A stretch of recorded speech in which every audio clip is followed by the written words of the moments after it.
the first thing I want to talk about is I get a ton of questions about a cash balance plan.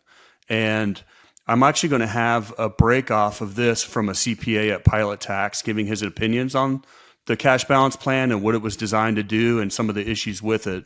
But basically, and feel free if you disagree with anything I say, I do want to hear your opinion because you are in the industry. But what's going on is a lot of the company contributions that they're putting in are getting to such a high level. They want to have, it's going to actually exceed the IRS limit. 2024, we have 69,000. So, hey, how do we fix that?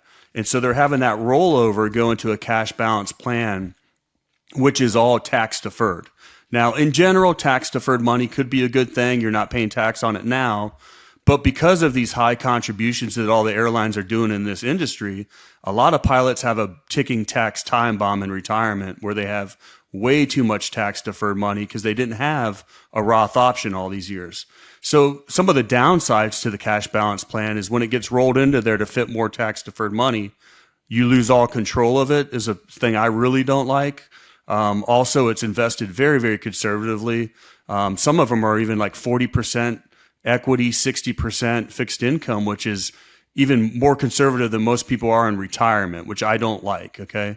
So those are some of the downsides. And I really like what Delta Airlines did, where they gave pilots the option to opt into it or opt out of it, where they could keep control and they could really crank up their Roth contributions, whether it's after tax conversions or just the Roth 401k, and then deal with the money afterwards. So it seems in this TA, it doesn't look like Southwest is giving you guys the option. If the TA passes, that spillover is going to go into the cash balance plan, which, like I said, it's not a horrible thing, but there's definitely some things I don't like about it.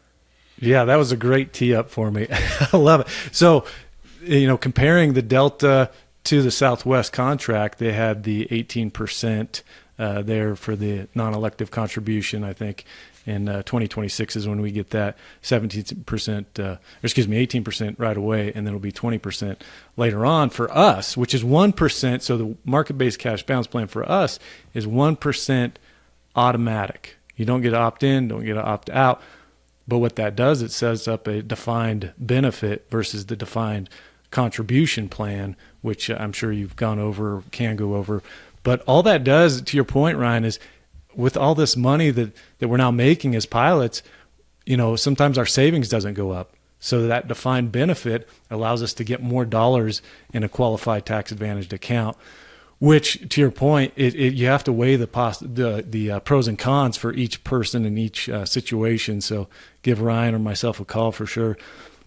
There's nuances for younger folks that they probably don't want to be in that 40-60 portfolio that it rolls into, but there's some security there too. So definitely situation dependent. But what I love about it is it's a very elegant solution that Southwest came up with.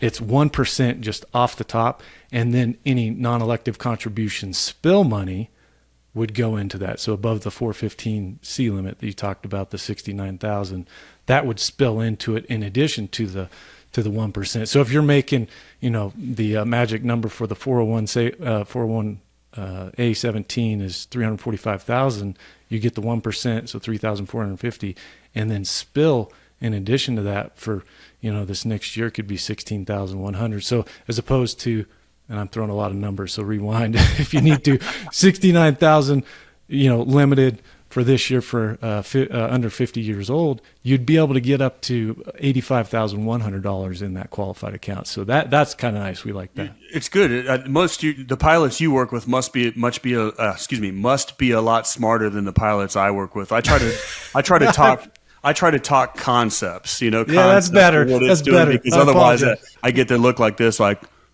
deer in the headlights look. But ultimately, saving is better than not saving. So if it forces you or helps you to keep some of that money being saved for retirement, that's a great thing. I'd much rather have that happen than it spill over into your income and then you go spend it wherever.